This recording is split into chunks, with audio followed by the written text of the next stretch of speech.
Voici, vous pouvez emporter ce repas chez vous. Je suis reconnaissant de votre gentillesse. Quand j'étais à l'université, je travaillais à temps partiel dans un fast-food. Quand le magasin fermait le soir, le gérant me donnait les aliments invendus, ce qui était très apprécié car je vivais seule. Je rentrais à pied de mon travail à mon appartement, en passant par un parc sur le chemin. Il était tard le soir, donc il y avait peu de piétons dans la rue, mais elle était bien éclairée avec des lampes, donc je n'avais pas peur. Il y avait un garçon que je voyais parfois sur mon chemin du retour de mon travail à temps partiel. Il avait environ 10 ans, les cheveux en bataille, portait des vêtements sales et déchirés, et avait un gros bleu sur le front. Le garçon buvait toujours de l'eau à la fontaine.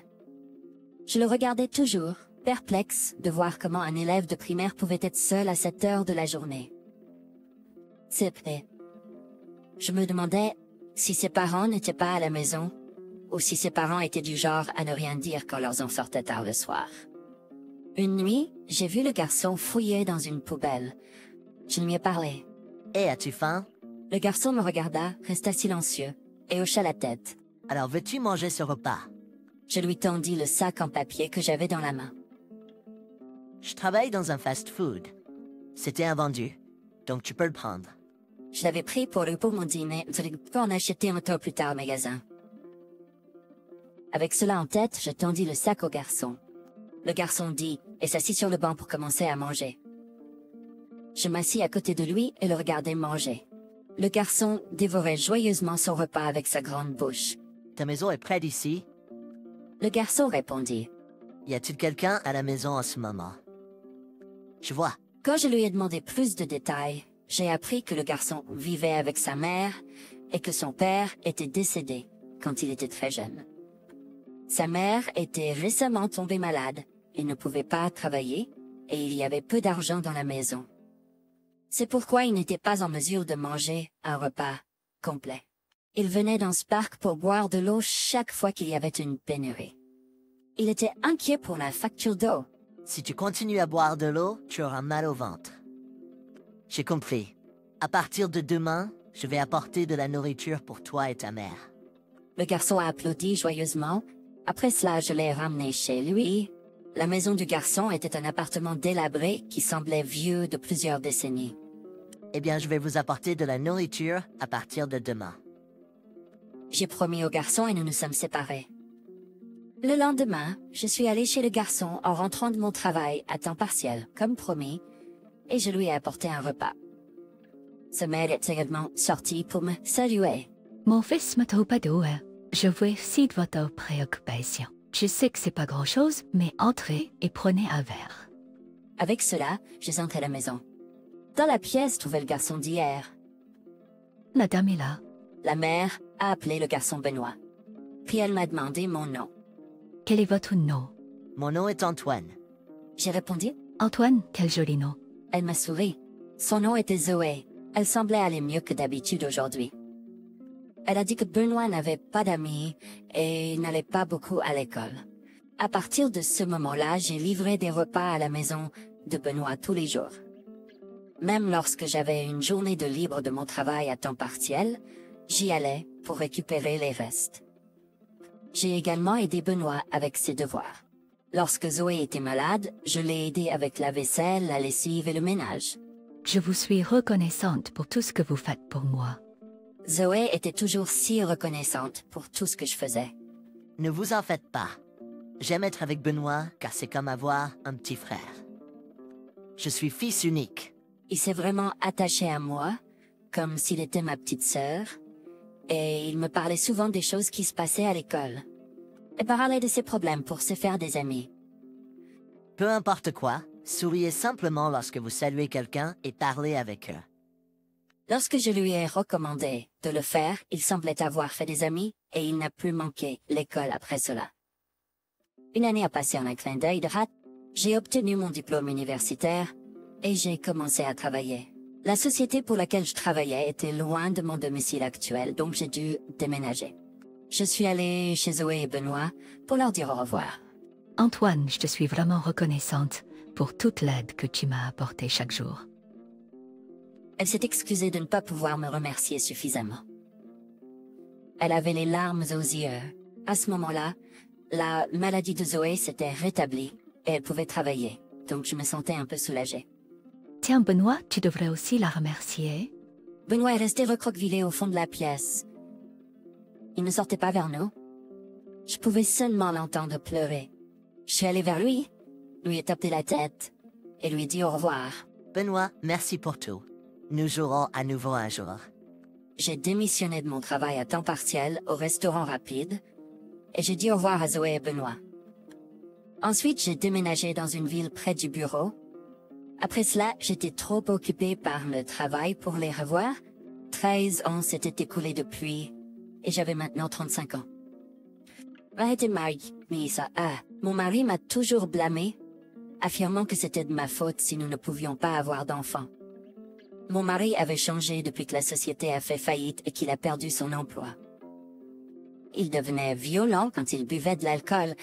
Il dépensait également de l'argent pour jouer sans arrêt, épuisant toutes nos économies. Donc je devais payer les dépenses de la vie avec mon salaire. Cependant, il me prenait parfois de l'argent dans mon portefeuille et l'emportait avec lui. À cause de cela, j'étais toujours à court d'argent et endettée. Quand je lui disais que je voulais partir, il devenait à nouveau violent. Ce jour-là, j'étais assise seule sur un banc dans le parc la nuit pour m'éloigner de lui. Puis j'ai vu un homme boire de l'eau à une fontaine. J'ai soudain ressenti un sentiment de déjà-vu. Quand il a fini de boire, il a levé les yeux et s'est essuyé la bouche avec une serviette. J'ai reconnu son visage avec une grosse échymose sur le front. C'était Benoît, j'en avais aucun doute. Alors que je le fixais, il m'a regardé et nos yeux se sont croisés. J'ai rapidement détourné le regard, mais il s'est approché de moi. Zoé, c'est toi? M'a parlé. Benoît, c'est ça? J'ai dit en couvrant ma bouche de mes mains. Je ne voulais pas qu'il voie mes joues cicatrisées et mes lèvres abîmées à cause des coups de mon mari. Antoine, oh mon Dieu, tu n'as pas changé d'un pouce. Ça fait un moment. Comment vas-tu? Tu habites dans le coin? Benoît m'a demandé d'une voix joyeuse. Il avait grandi et était devenu plus grand. Oui, je vais ici.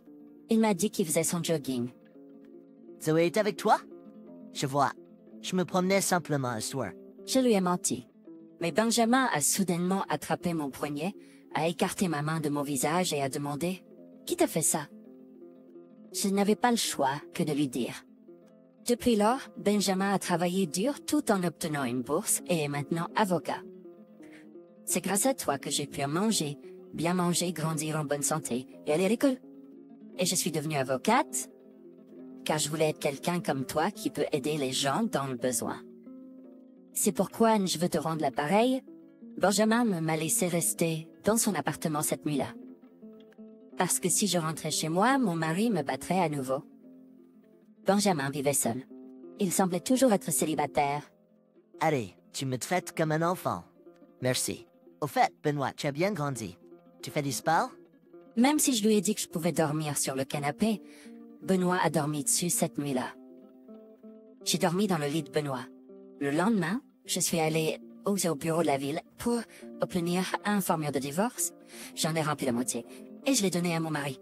Quand je suis rentrée à la maison, mon mari a dit « Où diable étais-tu » Mais quand Benoît est apparu et a donné sa carte à mon mari, il a réalisé que Benoît était avocat. Et il est devenu silencieux. Quand j'ai commencé à parler de divorce, mon mari a dit « Je ne vais pas divorcer ». Il a commencé à agir de manière irrationnelle. Dégage d'ici. Et mon mari a attrapé Benoît par le torse. Puis Benoît a attrapé le bras de mon mari et l'a tordu. Aïe! Mon mari a crié et a relâché Benoît. Benoît a regardé mon mari et a dit « Alors ?» J'ai fait mes valises et j'ai quitté la maison ce jour-là. Mais j'avais nulle part où aller et pas d'argent pour rester dans un hôtel. L'ami sur qui je comptais était soudainement parti en voyage d'affaires. Donc je pouvais pas rentrer chez moi. Que devrais-je faire? Quand j'étais perdue, Benoît a dit « Tu veux rester chez moi pendant un moment ?» C'est d'accord? Je ne te dérange pas?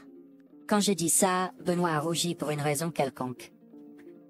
Eh bien, peut-être que tu ne devrais pas rester trop longtemps. Sinon je pourrais être attirée par toi. J'ai été surprise par ces mots. Je ne pouvais pas croire qu'il s'intéressait à moi romantiquement. On s'est rencontrés quand j'étais enfant, mais j'ai toujours eu le béguin pour toi, Antoine, et je n'ai pas pu t'oublier. Je pensais te chercher quand je serais adulte, mais je n'ai pas pu te joindre. C'est pourquoi je suis si heureuse de te revoir comme ça. Les joues de Benoît étaient rouges, et il regardait en bas, comme le petit garçon qu'il était. Je suis curieux de savoir si c'est OK pour toi, maintenant que je suis devenue une vieille dame. Yeah. After that, my divorce from my husband was successfully finalized. I had taken pictures of myself as evidence when I was hurt, so that worked in my advantage. Benoit and I have been dating as lovers since then. We date on holidays, go to each other's houses, and have a good time. Then 1 year after we were reunited, Benoit proposed to me. He looked me straight in the eyes and said so. He had been such a small child, but he had grown so strong that my heart skipped a beat once more. I took his hand in mine and answered, "Of course, I'd love to." I was certain Zoe was congratulating us. I will cherish him forever. While holding Benoit's hand, I made a heartfelt pledge to his mother in heaven. Oui. Après cela, mon divorce avec mon mari a été finalisé avec succès. J'avais pris des photos de moi en tant que preuve quand j'étais blessée, donc cela a joué en ma faveur. Benoit et moi sommes ensemble en tant qu'amoureux depuis lors. Nous sortons ensemble pendant les vacances, allons chez l'autre et passons un bon moment. Puis, 1 an après notre réunion, Benoit m'a mariage et il m'a regardé droit dans les yeux et a dit cela. Il était si petit quand il était enfant, mais il a tellement grandi que mon cœur a sauté un battement de plus. J'ai pris sa main dans la mienne et j'ai répondu bien sûr. J'aimerais, j'étais certaine que Zoé nous félicitait. Je le chérirai pour toujours. En tenant la main de Benoit, j'ai fait une promesse sincère à sa mère au ciel.